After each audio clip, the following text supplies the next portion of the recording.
Hello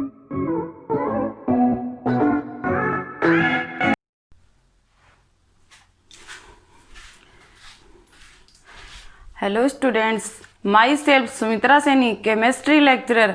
आप सभी का केमिस्ट्री टूल चैनल में हार्दिक स्वागत है।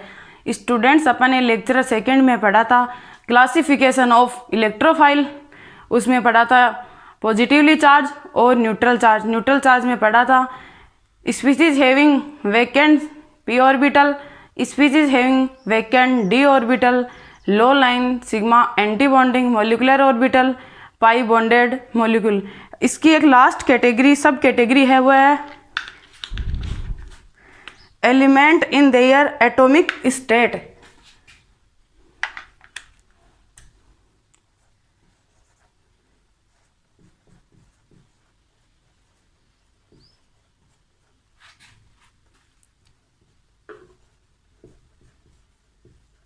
इन their atomic state.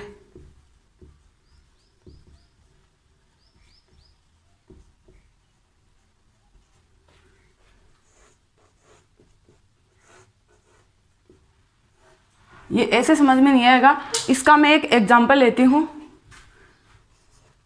Oxygen sulphur, O double bond O, O2, इसके पास क्या है लोन पेयर, प्लस ये क्या है ऑक्सीजन एटॉमिक स्टेट में है, ये ऑक्सीजन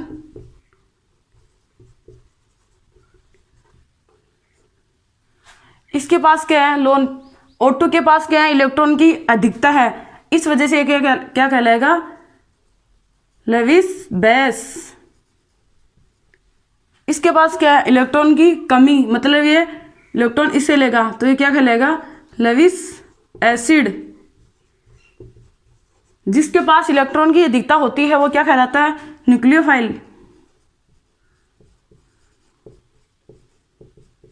जिसके पास इलेक्ट्रॉन की कमी होती है वो क्या कहलाता है इलेक्ट्रोफाइल। जब इनकी रिएक्शन होगी, ये ऑक्सीजन इसके जो लोन पेयर हैं इस ऑक्सीजन को ये डोनेट करेगा तो क्या बनेगा O डबल बॉन्ड O, ये क्या है इसमें कोऑर्डिनेट बॉन्ड, इसको ऐसे भी लिख सकते हैं oxygen double bond O positive charge, oxygen negative, इसको बोलते हैं ozone.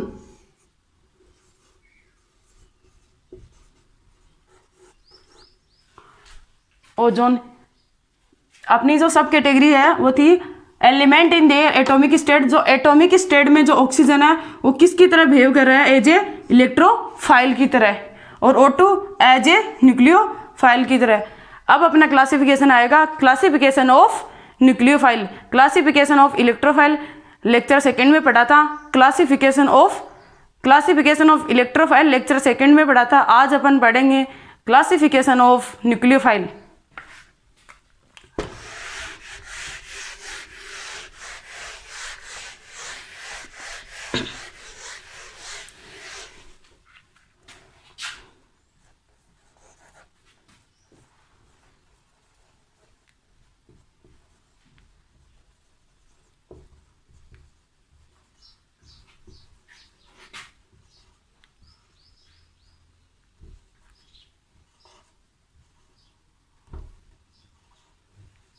Classification of nucleophile.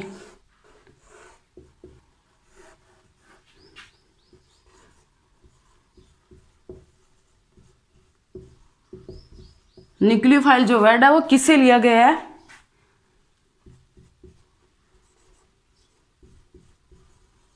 Nucleo plus file से लिया गया है। न्यूक्लियो मतलब न्यूक्लियस, फाइल किससे लिया गया है फिलस से। फिलस का मीन्स है लिविंग स्पीसीज।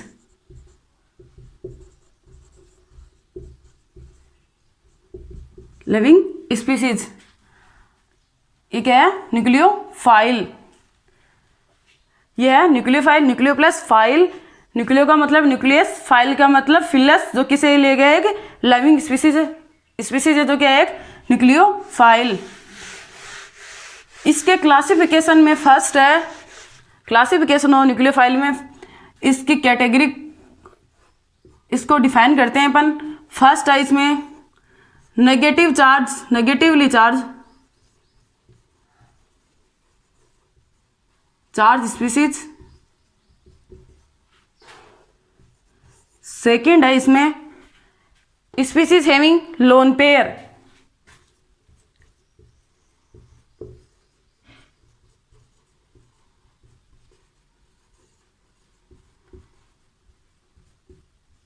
मीन्स ये जिस स्पीसीज के पास लोन पेयर होंगे वो किसकी तरह बिहेवियर करेगी, न्यूक्लियोफाइल की तरह। थर्ड है इसमें ऑर्गेनो मेटेलिक रिएजेंट,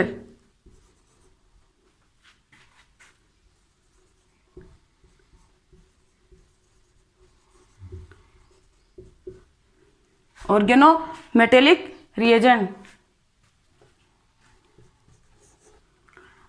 फोर्थ है इसमें मेटल कार्बोनेट्स,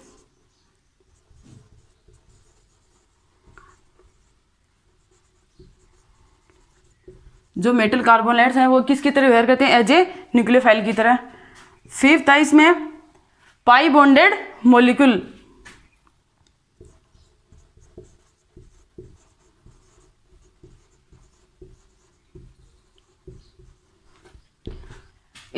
अब इसके एग्जाम्पल देखते हैं। नेगेटिव चार्ज स्पीसीज, जो ये सभी जो स्पीसीज हैं वो किसकी तरह व्यवहार कर रही हैं, एज ए न्यूक्लियोफाइल की तरह।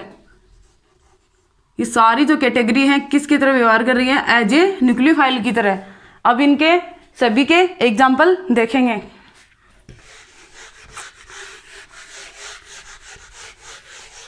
फर्स्ट है इसमें नेगेटिवली चार्ज स्पीसीज, इसके एग्जाम्पल देखते हैं नेगेटिवली चार्ज स्पीसीज के। स्मॉल एग्जाम्पल से स्टार्ट करते हैं। Hydrogen negative, halogen negative. Question ये आ रहा होगा, क्लासिफिकेशन ऑफ इलेक्ट्रोफाइल में भी अपन हेलोजन पॉजिटिवली चार्ज बोला था और क्लासिफिकेशन ऑफ न्यूक्लियोफाइल में हेलोजन नेगेटिवली बोल रहे हैं। इसका मतलब आगे पॉइंट आएगा कि जो इलेक्ट्रोफाइल, जो स्पीसीज इलेक्ट्रोफाइल की तरह भी व्यवहार करती है, न्यूक्लियोफाइल की तरह भी, उनमें इसको अलग से डिफाइन कर लेंगे। एक बार देखना आप, hydrogen negative, chlorine negative, bromine negative, iodine negative, OH negative, OR negative, SH negative, OAC negative. ये जो सभी एग्जाम्पल हैं जो क्या है नेगेटिवली चार्ज किसकी तरह बिहेव करेंगे, एज ए न्यूक्लियोफाइल की तरह। सेकंड इसमें एग्जाम्पल था, वो क्या था, स्पीसीज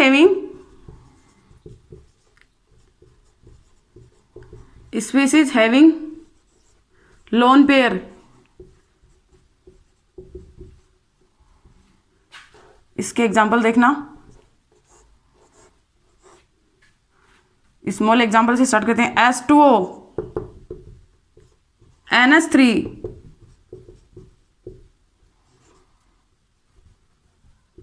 RNH2, R2NH,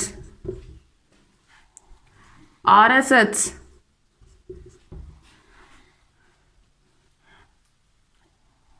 H2S। ये जितने भी एग्जाम्पल हैं इनके पास, सभी के पास क्या है, लोन पेयर हैं। इस वजह से ये किसकी तरह व्यवहार कर रही हैं, क्लासिफिकेशन ऑफ न्यूक्लियोफाइल, मतलब ये सारी स्पीसीज है न्यूक्लियोफाइल की तरह व्यवहार कर रही हैं। थर्ड अपना जो पॉइंट था वो क्या था, ऑर्गेनोमेटेलिक रिएजेंट, कार्बधात्विक अभिकर्मक। थर्ड है इसमें ऑर्गेनोमेटेलिक रिएजेंट,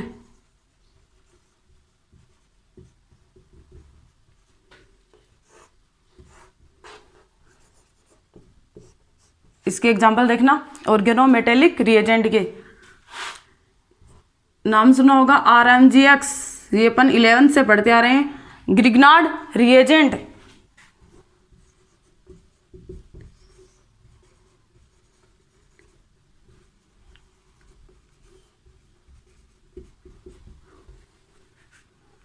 सेकेंड है इसमें RLI super Grignard reagent,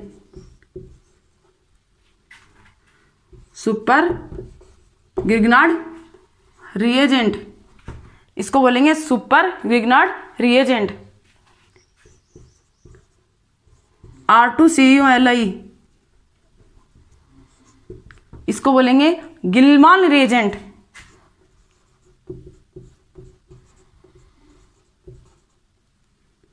Gilman's reagent.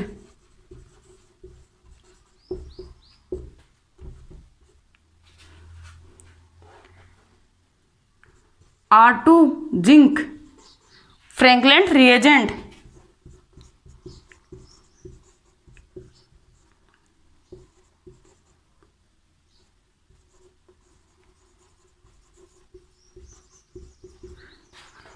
R2CD। ये किसके एग्जाम्पल है? Organometallic reagent. इसमें R नेगेटिव होगा जो एज ए न्यूक्लियोफाइल की तरह व्यवहार करेगा। इसमें R नेगेटिव होगा जो न्यूक्लियोफाइल की तरह व्यवहार करेगा। फोर्थ अपना पॉइंट था pi bonded molecule.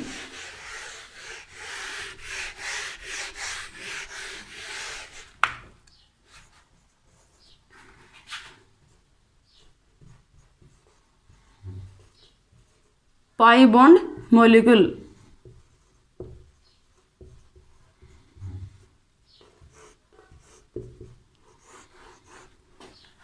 CS2 double bond CS2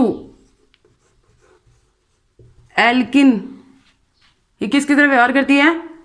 as a nucleophile की तरह।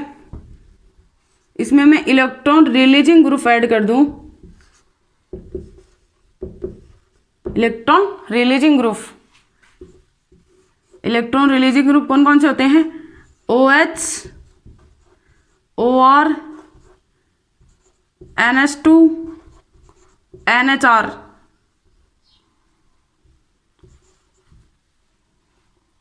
NH2, NHR, ये सारे एग्जाम्पल किसके हैं? इलेक्ट्रॉन रिलीजिंग ग्रुप के, जो एज ए न्यूक्लियोफाइल की तरह व्यवहार कर रहे हैं। एग्जाम्पल देखना है इसमें CS2 डबल बॉन्ड CS2, इसमें जैसे मैंने ऐड किया NH2। NH2 ये क्या है? Electron releasing group. इसके लोन पेयर इधर शिफ्ट होंगे, ये पाई बॉन्ड इधर शिफ्ट होंगे। ये कार्बन पे क्या आएगा? नेगेटिव चार्ज, जो as a carbon negative as a nucleophile की तरह व्यवहार करेगा। जैसे मैं एग्जांपल एक और देखती हूँ, CS2 double bond CHOH, oxygen के लोन पेयर इधर शिफ्ट होंगे, ये पाई बॉन्ड इधर शिफ्ट होंगे, तो कार्बन पे क्या आएगा? नेगेटिव चार्ज, जो एज ए इलेक्ट्रोफाइल की तरह व्यवहार करेगा। फिफ्थ है अपना मेटल कार्बोनेट्स।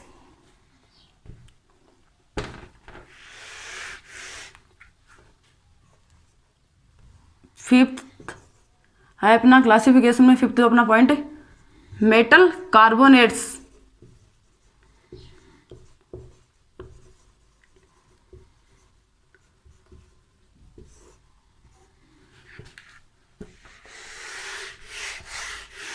इसमें CS2 डबल बॉन्ड CS2 पाई बॉन्डेड मॉलिक्यूल में, जैसे बेंजीन कल मैंने बताया था, बेंजीन एज ए न्यूक्लियोफाइल की तरह व्यवहार करती है, बेंजाइन एज ए इलेक्ट्रोफाइल की तरह। बेंजाइन में 2 कार्बन एटम sp हाइब्रिडाइज है, इसकी जो शेप है जो लीनियर होती है, इस वजह से बेंजाइन अनस्टेबल होता है किससे? बेंजीन से, इसलिए बेंजाइन इलेक्ट्रोफाइल की तरह व्यवहार करता है और बेंजीन एज ए न्यूक्लियोफाइल की तरह व्यवहार करता है।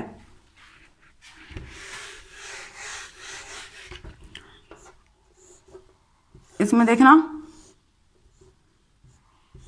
ये पाई बॉन्डेड वाले मॉलिक्यूल था, इसमें इलेक्ट्रॉन रिलीजिंग ग्रुप ऐड कर दूं, जैसे OH, NH2, NHR। तो ये क्या है? पाई बॉन्डेड मॉलिक्यूल जो किसकी तरफ व्यवहार कर रहा है? एक इलेक्ट्रॉन रिलीजिंग की तरफ।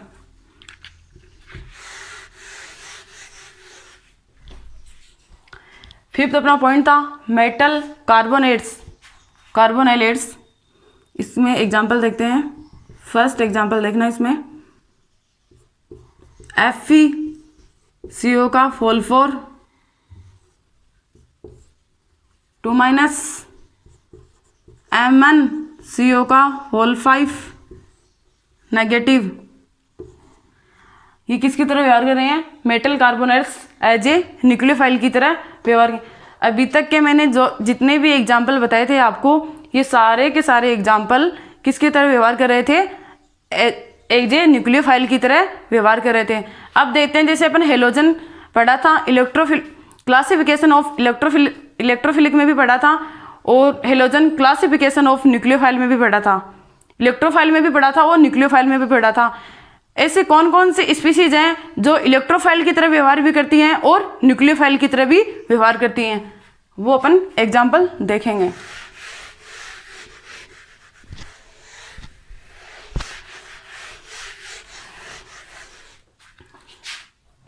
ऐसी कौन सी स्पीसीज हैं जो इलेक्ट्रोफाइल और न्यूक्लियोफाइल की तरह व्यवहार कर रही हैं?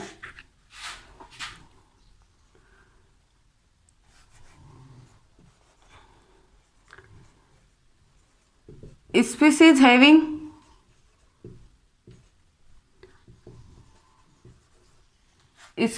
having electrophile and nucleophile both character, मतलब ऐसे स्पीसीज जिसमें इलेक्ट्रोफाइल भी कैरेक्टर हो और न्यूक्लियोफाइल की भी कैरेक्टर हो।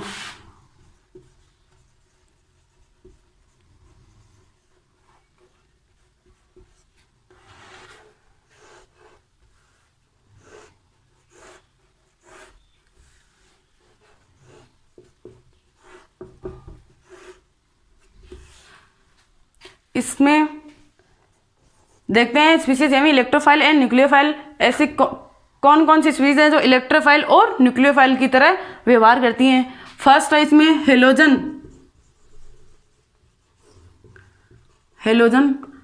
सेकेंड है इसमें कार्बोनाइल कंपाउंड्स। कल नाम सुना होगा इमीन और इनामिन।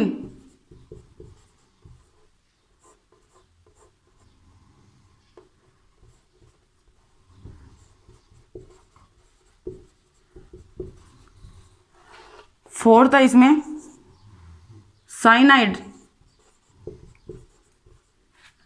ये जो फोर्थ जो एग्जाम्पल है, ये किसके तरह व्यवहार कर रहे हैं? इलेक्ट्रोफाइल और न्यूक्लियोफाइल।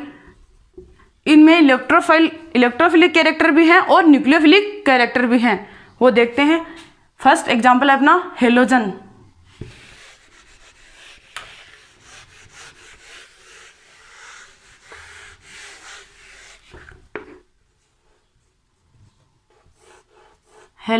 हेलोजन देखते हैं इलेक्ट्रोफाइल की तरह कैसे व्यवहार करेगा और इलेक्ट्रोफिलिक और न्यूक्लियोफिलिक की तरह कैसे व्यवहार करेगा।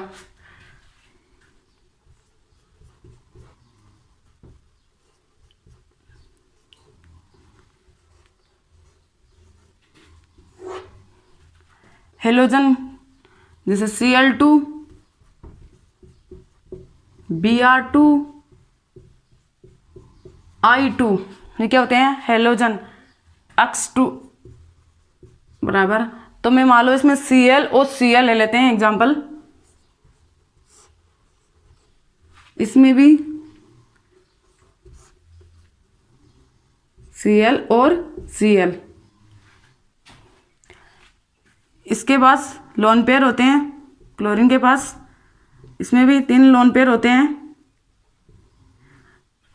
इसमें भी 3 लोन पेयर होते हैं।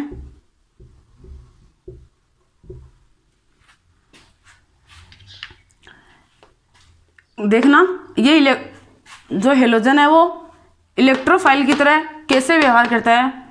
ये जो बॉन्ड है ये क्या है? Sigma bond. अब इसका देखेंगे सिग्मा एंटी बॉन्डिंग। ये है इसका sigma anti bonding. Sigma anti bonding, इसके पास क्या है? इलेक्ट्रॉन डेंसिटी कम है, इस वजह से यहाँ न्यूक्लियोफाइल आएगा और यहाँ ऐड हो जाएगा, ये क्लोरीन बाहर निकल जाएगा। तो ये जो क्लोरीन है ये किसकी तरह व्यवहार कर रहा है? एज ए इलेक्ट्रोफाइल की तरह व्यवहार कर रहा है। ये जो क्लोरीन है एज ए इलेक्ट्रोफाइल की तरह व्यवहार कर रहा है। ये जो बॉन्ड है अक्स अक्स मान लो इसको, या क्लोरीन क्लोरीन, ब्रोमीन ब्रोमीन मान लो, या आयोडीन आयोडीन, कुछ भी मान लेते हैं। ये जो बॉन्ड है ये क्या है? Sigma bonds. इसका ये जो ऑर्बिटल ये क्या है? Sigma anti bonding. Sigma anti bonding जो अपन ने क्लासिफिकेशन ऑफ इलेक्ट्रोफाइल में पढ़ा था, low line sigma anti bonding molecular orbital as a electrophile की तरह व्यवहार करता है। तो ये क्या है? सिग्मा एंटी बॉन्डिंग, इसके पास इलेक्ट्रॉन डेंसिटी क्या होती है? कम। न्यूक्लियोफाइल आएगा, ऐड करेगा, क्लोरीन को बाहर निकाल देगा। जैसे जैसे इसकी कार्बन वैलेंसी बढ़ती जाएगी तो Cl बाहर निकल जाएगा। तो ये कार्बन किसकी तरह ये क्लोरीन किसकी तरह व्यवहार कर रहा है? एज ए इलेक्ट्रोफाइल की तरह। इसमें देखते हैं ये क्लोरीन एज ए न्यूक्लियोफाइल की तरह कैसे व्यवहार कर रहा है। तो यहाँ क्या आएगा? इलेक्ट्रोफाइल आएगा। इलेक्ट्रोफिलिक जो इलेक्ट्रोफाइल है इसके पास क्या होती है? इलेक्ट्रॉन की कमी होती है। जिसके पास इलेक्ट्रॉन की कमी होती है वो क्या लेता है? किसी मतलब अन्य से इलेक्ट्रॉन लेगा। तो इसके लोन पेयर हैं, ये लोन पेयर डोनेट करेंगे इलेक्ट्रोफाइल को। तो ये क्लोरीन है किसकी तरह व्यवहार कर रहा है? एज ए न्यूक्लियोफाइल की तरह। क्लासिफिकेशन के मैंने सेकंड जो कंडीशन थी वो बताई थी, species having lone pair as a nucleophile. तो ये किसकी तरह व्यवहार कर रही है? एज ए न्यूक्लियोफाइल की तरह व्यवहार। ये जो क्लोरीन है एज ए न्यूक्लियोफाइल की तरह व्यवहार कर रहा है, और ये जो क्लोरीन है एज ए इलेक्ट्रोफाइल की तरह व्यवहार कर रहा है। तो मैंने एडिंग थी अपनी, species having electrophilic and nucleophile, electrophile and nucleophile both character. मतलब ऐसी कौन सी स्पीसीज है जो इलेक्ट्रोफाइल की तरह व्यवहार कर रही है और न्यूक्लियोफाइल की तरह? फर्स्ट था इसमें हेलोजन, हेलोजन इसमें इलेक्ट्रोफाइल की तरह कर रहा है और इसमें न्यूक्लियोफाइल की तरह व्यवहार कर रहा है। सेकंड अपना कार्बोनाइल कंपाउंड।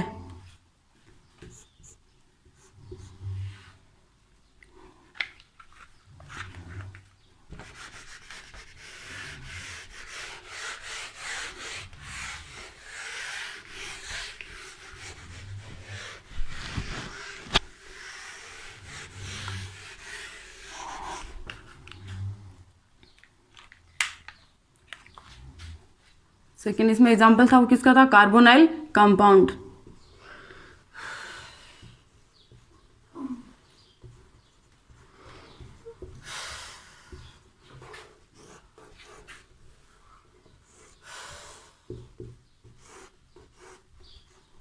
कार्बोनाइल कंपाउंड में देखते हैं जैसे एल्डिहाइड और कीटोन।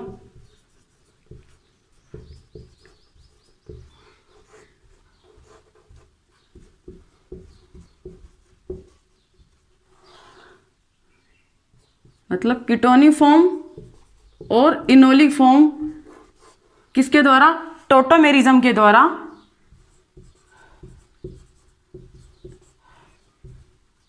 कीटोनिक फॉर्म और इनोलिक फॉर्म किसके द्वारा? टोटोमेरिज्म के द्वारा।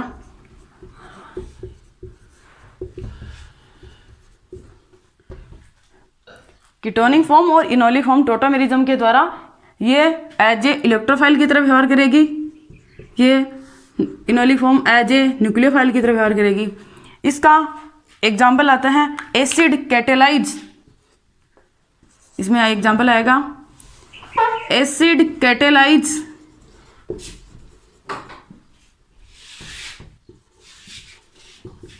एसिड कैटेलाइज जो किसकी रिएक्शन है?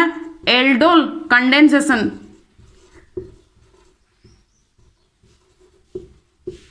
एमएससी प्री और एमएससी फाइनल में आता है एल्डोल कंडेंसेशन।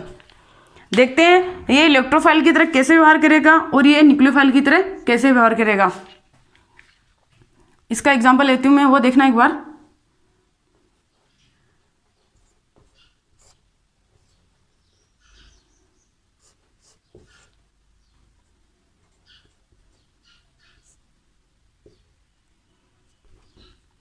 ये जो हाइड्रोजन है वो क्या होगा, यहाँ शिफ्ट होगा। ये जो Cl है, ये जो ऑक्सीजन की इलेक्ट्रोनेगेटिविटी क्या होती है, ज़्यादा होती है, इसलिए पाई बॉन्ड के इलेक्ट्रॉन ऑक्सीजन की तरफ जाएंगे, मोर इलेक्ट्रोनेगेटिव, और ये क्या है, लेस इलेक्ट्रोनेगेटिव।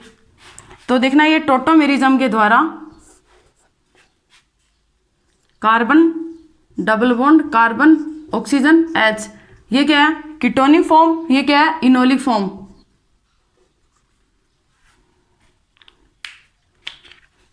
ये क्या है, कीटोनिक फॉर्म,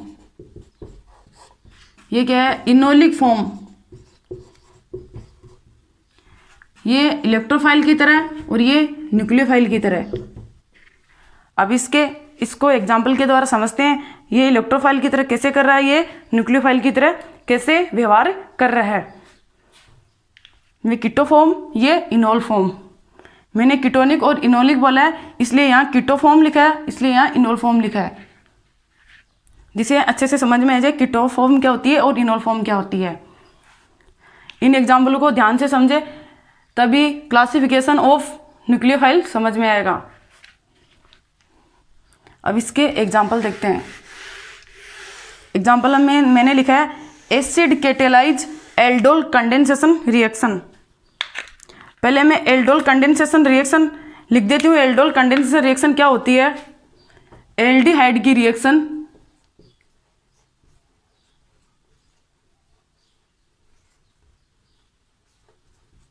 एसिड कैटेलाइज मतलब एसिडिक मीडियम H पॉजिटिव के, तो क्या बनता है, beta hydroxy carbonyl compound.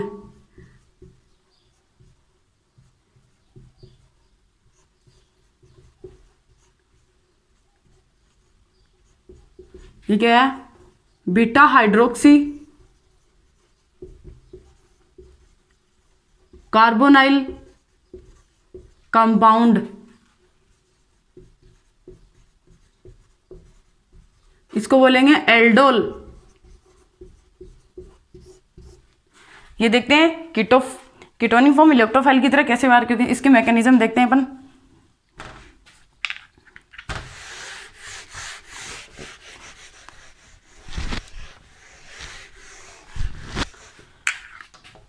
Mechanism में देखते हैं एल्डिहाइड की रिएक्शन। इसके 2 मोल काम में लेते हैं यहाँ पे CH3 डबल बॉन्ड OH। इसकी मैं अगर एसिड मीडियम में कराऊं एसिड कैटेलाइज के साथ,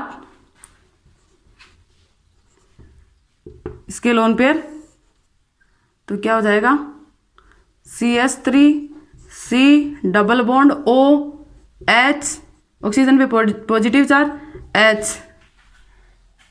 इसको मैं डिफाइन करके लिखती हूँ CH2H double bond OH positive charge और H। ये क्या है, कीटो फॉर्म।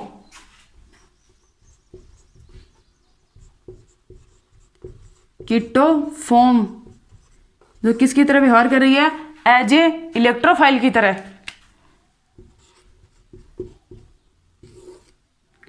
इसमें जो कार्बोनाइल एटम है ये किसकी तरह व्यवहार कर रहा है, एज ए इलेक्ट्रोफाइल की तरह। अब इसकी इनोल फॉर्म देखते हैं। इसमें मैं टोटोमेरिज्म करवाती हूँ।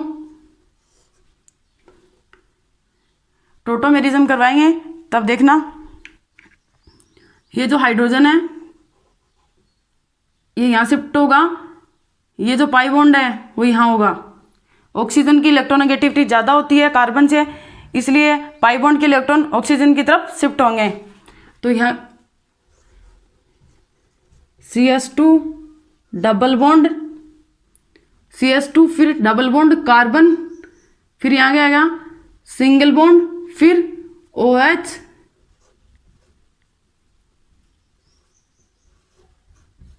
यह क्या है हाइड्रोजन।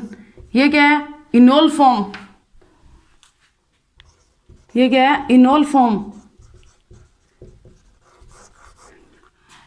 कार्बन अपना हेडिंग चल रही थी carbonyl compounds as a electrophile and nucleophile. इसमें जो कार्बोनाइल कंपाउंड है एज ए इलेक्ट्रोफाइल की तरह व्यवहार कर रहा है और इसमें जो कार्बोनाइल कंपाउंड है वो एज ए न्यूक्लियोफाइल की तरह व्यवहार कर रहा है। तो इनोल फॉर्म किसकी तरह व्यवहार कर रही है? न्यूक्लियोफाइल की तरह।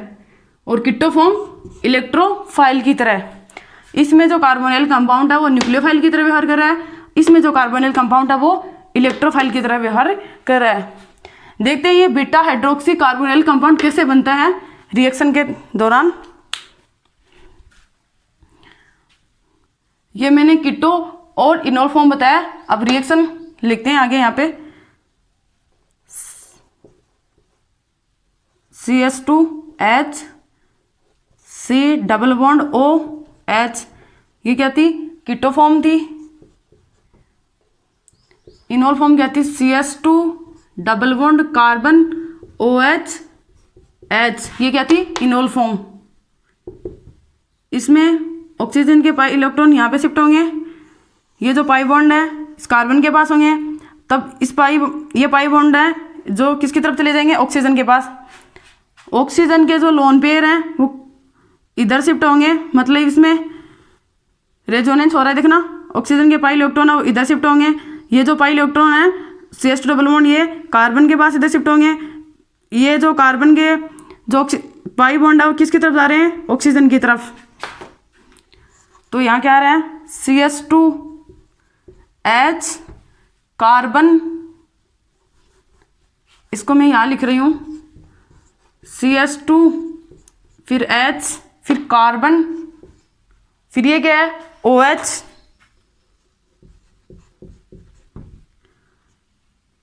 यहाँ पे क्या है? CH2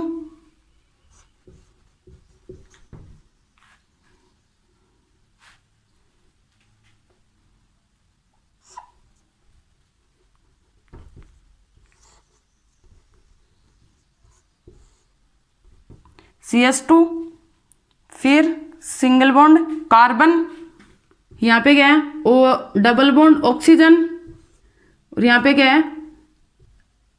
H, और यहाँ पे क्या है? OH। यहाँ पे क्या गया? पॉजिटिव चार्ज ऑक्सीजन के पास।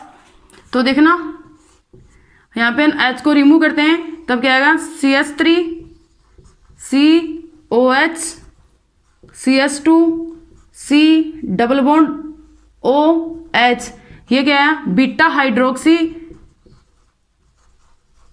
Hydroxy carbonyl compound. मतलब acid catalyse aldol condensation reaction में जो कार्बोनाइल कंपाउंड आता है वो कीटो फॉर्म में तो एज ए इलेक्ट्रोफाइल की तरह और इनोल फॉर्म में एज ए न्यूक्लियोफाइल की तरह व्यवहार करता है। इस जो मैंने ये रिएक्शन लिखी थी इसकी मैंने मैकेनिज्म बताई आपको यहाँ से। बीटा हाइड्रोक्सी कार्बोनाइल कंपाउंड कैसे आता है तो देख लेना। बीटा हाइड्रोक्सी कार्बोनाइल कंपाउंड ऐसे आता है। अपना जो थर्ड था इमीन और इनामीन, वो भी एज ए इलेक्ट्रोफाइल और एज ए न्यूक्लियोफाइल की तरह व्यवहार कैसे करता है वो देखते हैं।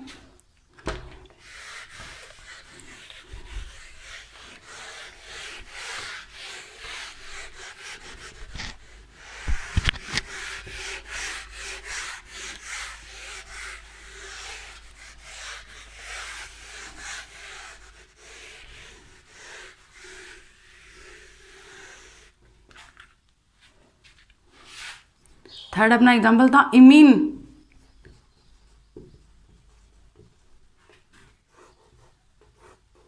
और इनामीन।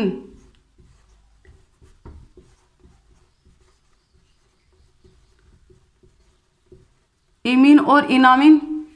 इमीन इलेक्ट्रोफाइल की तरह व्यवहार करता है और इनामीन न्यूक्लियोफाइल की तरह व्यवहार करता है।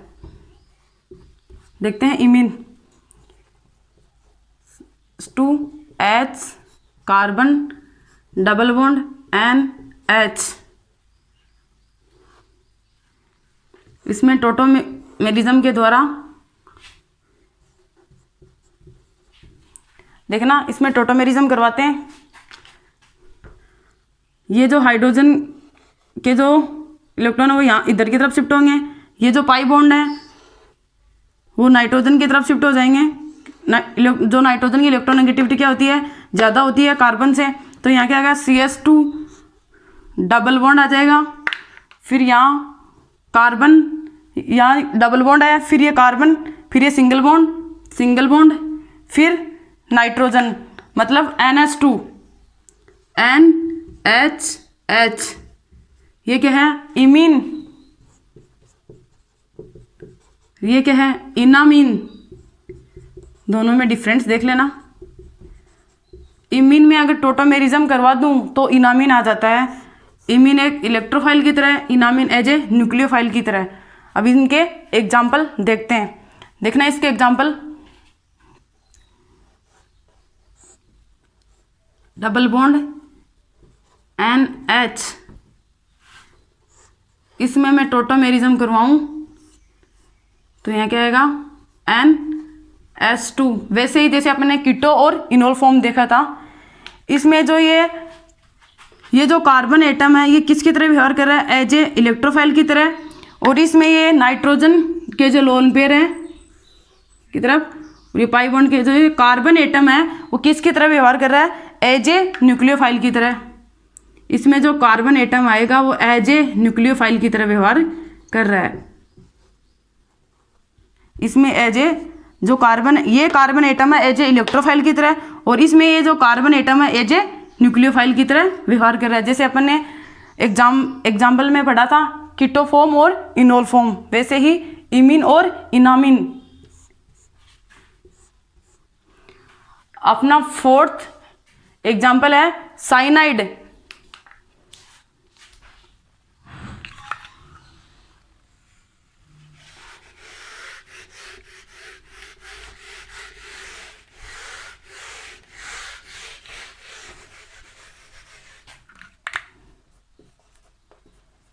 फोर्थ नंबर अपनी एग्जाम्पल क्या था? Cyanide.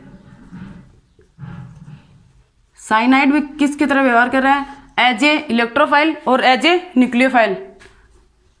RC triple bond N, ये साइनाइड है, इसमें R कोई भी ग्रुप हो सकता है। ये भी किसकी तरह व्यवहार कर रहा है? एज ए इलेक्ट्रोफाइल और एज ए न्यूक्लियोफाइल। इलेक्ट्रोफाइल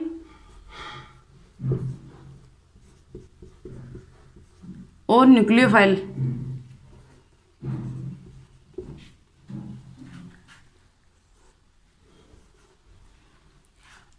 मैं लेती हूँ cyanide RC triple bond N, electrophile. यहाँ पे क्या लिया है? इलेक्ट्रोफाइल।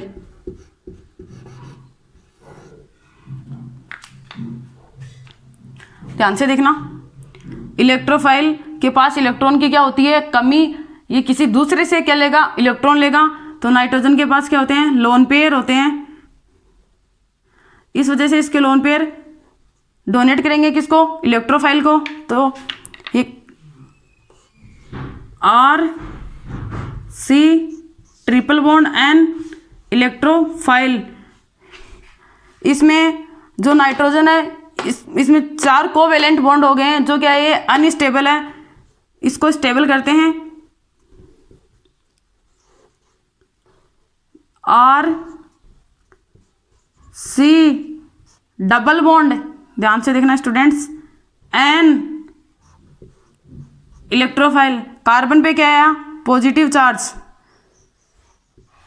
न्यूक्लियोफाइल आएगा, कार्बन पे ऐड हो जाएगा। RC carbon nucleophile, double bond nitrogen electrophile. इसमें नाइट्रोजन की 3 वैलेंसी कंप्लीट हो गई, इसलिए कंपाउंड्स क्या है? स्टेबल है। ये कंपाउंड स्टेबल नहीं था, इसमें 4 कोवेलेंट बॉन्ड हो गए थे। इसको स्टेबल करने के लिए जो पाई बॉन्ड थे, जिसमें नाइट्रोजन की इलेक्ट्रोनेगेटिविटी ज़्यादा होती है कार्बन से, इसलिए पाई बॉन्ड के इलेक्ट्रॉन नाइट्रोजन की तरफ शिफ्ट होंगे। तो कार्बन पे क्या आएगा? Positive charge. न्यूक्लियोफाइल आएगा, कार्बन पे ऐड हो जाएगा।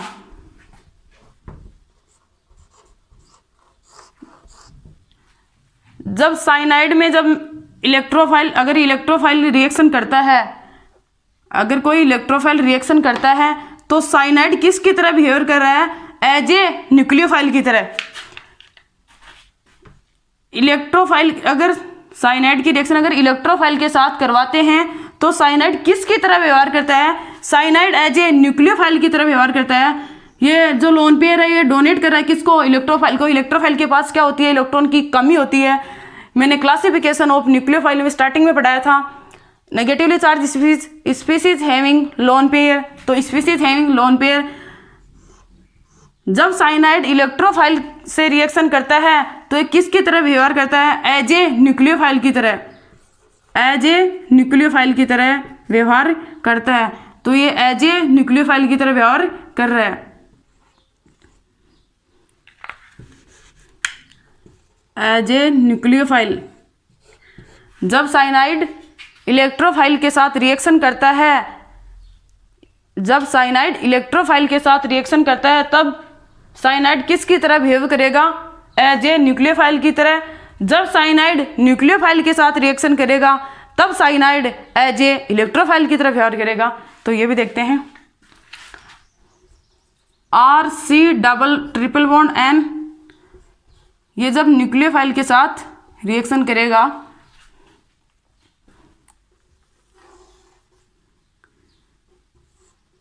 तो क्या होगा, RC ट्रिपल बॉन्ड N, यहाँ न्यूक्लियोफाइल, फिर ये यहाँ रिएक्शन करेगा तो ये पाई बॉन्ड के इलेक्ट्रॉन इधर शिफ्ट हो जाएंगे। तो डबल बॉन्ड N, जो नाइट्रोजन पे क्या आया, नेगेटिवली चार्ज, तो यहाँ इलेक्ट्रोफाइल आएगा और नाइट्रोजन पे ऐड हो जाएगा N, यहाँ न्यूक्लियोफाइल और यहाँ इलेक्ट्रोफाइल। जब साइनाइड न्यूक्लियोफाइल के साथ रिएक्शन करता है तो साइनाइड खुद किस तरह व्यवहार कर रहा है, एज ए इलेक्ट्रोफाइल की तरह। जो कार्बन एटम के ऊपर क्या आ रहा है, पॉजिटिव चार्ज, ये एज ए इलेक्ट्रोफाइल की तरह व्यवहार कर रहा है, एज ए इलेक्ट्रोफाइल की तरह व्यवहार कर रहा है। मतलब बात यही है इसमें, इन दोनों में इंपॉर्टेंट, जब साइनाइड इलेक्ट्रोफाइल के साथ रिएक्शन करता है, इलेक्ट्रोफाइल आता है जब रिएक्शन में, इलेक्ट्रोफाइल आता है जब रिएक्शन में, तब साइनाइड एज ए न्यूक्लियोफाइल की तरह व्यवहार करता है। जब रिएक्शन में न्यूक्लियोफाइल आता है तब साइनाइड एज ए इलेक्ट्रोफाइल की तरह व्यवहार करता है। स्पीसीज एवं इलेक्ट्रोफाइल ए न्यूक्लियोफाइल कैरेक्टर, इसमें जो फर्स्ट लिया था इसमें हेलोजन, सेकंड लिया था इसमें कार्बोनिल कंपाउंड, थर्ड इसमें लिया था इमीन और इनामिन, फोर्थ इसमें लिया था साइनाइड, जो कंप्लीट हो गया है। आज की क्लास में अपन जो अपना टॉपिक था वो कंप्लीट हो गया है। ये अपना क्या चल रहा था, फर्स्ट लेक्चर, सेकंड लेक्चर और थर्ड लेक्चर में ये रिएक्शन मैकेनिज्म के कुछ बेसिक फंडामेंट चल रहे थे। कल रिएक्शन मैकेनिज्म में इलेक्ट्रॉनिक डिस्प्लेसमेंट स्टार्ट करेंगे, उसमें पढ़ेंगे इलेक्ट्रोमेरिक इफेक्ट, टेम्परेरी पढ़ेंगे, उसमें रेजोनेंस, हाइपर कॉन्जुगेशन और इंडक्टिव इफेक्ट पढ़ेंगे।